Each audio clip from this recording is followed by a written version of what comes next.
जय भगत सिंह सभी भाइयों को। तो कैसे हैं मेरे आजाद भगत सिंह के चीते और अपने दम पे जीते। पुकार आ चुकी है भारत मां की। मैं आपसे क्या कह रहा हूं, भारत माता फिर से बलिदान मांग रही है। ये रणचंडी का भवन हो चुका है। मैं कह रहा हूं रण में चंडी खेलने को तैयार है।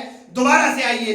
एक बार वो क्रांति जगी थी, अब वो क्रांति दोबारा जगानी है, क्योंकि अब देश में नर्मता से काम नहीं चलेगा। नरम दल का काम नहीं, फिर से गरम दल को आना पड़ेगा। गरम दल को आकर के देश को एक नई ऊंचाई पर ले जाना पड़ेगा। और देश को ऊंचाई पर आज पता है मुझे बड़ा दुख होता है जब एक अपलू पपलू एकदम चूतिया आदमी आके ये कहता है कि हमारे देश से आगे अमेरिका। अरे ऐसी तैसी साली अमेरिका की, कोई अमेरिका नहीं होता। भारत विश्वगुरु था, विश्वगुरु है और विश्वगुरु रहेगा। बात पता है क्या है, हमारे देश के जो नौजवान हैं, अभी बस सब नौजवान के अंदर हनुमान जी बैठे हैं। एक जाव मंत्र चाहिए उन्हें जगाने को। तो उठिए, कब तक ये अपना मैं मेरा परिवार कमाई खाई की लड़ाई में लड़ेंगे। एक बार तो निकल करके आइए इस दुनिया में, एक बार तो देखिए कि इसके एक जीवन मिला है। मैं कह रहा हूं एक जीवन। भारत माता बलिदान मांग रही है कि आइए मुझे अधर्मियों से, विधर्मियों से, भ्रष्टाचारियों से, पापियों से, रेपिस्टों से आजाद करिए। आजाद कौन करेगा? आजाद भगत सिंह करेगा। भगत सिंह का हर युवा आजाद करेगा। मैं तो भाइयों आपका नौकर हूं, आपका दास हूं मैं तो भाई, पर आप विधाता हो। आपको लिखनी है संस्कृति, आपको लिखना है नया युग। नए युग का परचम युवा लिखेगा और वो आप हो।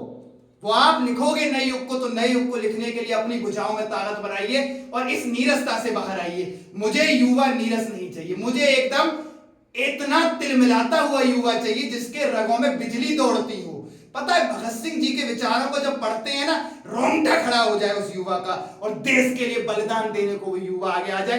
क्या मजाल उस नेता की। कोई अनपढ़ बैठ जाएगा संसद में? कैसे बैठ जाएगा? हमारी तुम्हारी कमी से तो संसद में बैठ गया और आज वो बरगलाता है धर्म के नाम पर, जाति के नाम पर कोई राजनीति नहीं होगी। हम राष्ट्र हैं पहले, धर्म जाति बाद में है। हम राष्ट्र हैं पहले, हम भारत हैं पहले, हिंदुस्तान हम पहले हैं, बाद में हमारे धर्म है और बाद में हमारी जातियां हैं।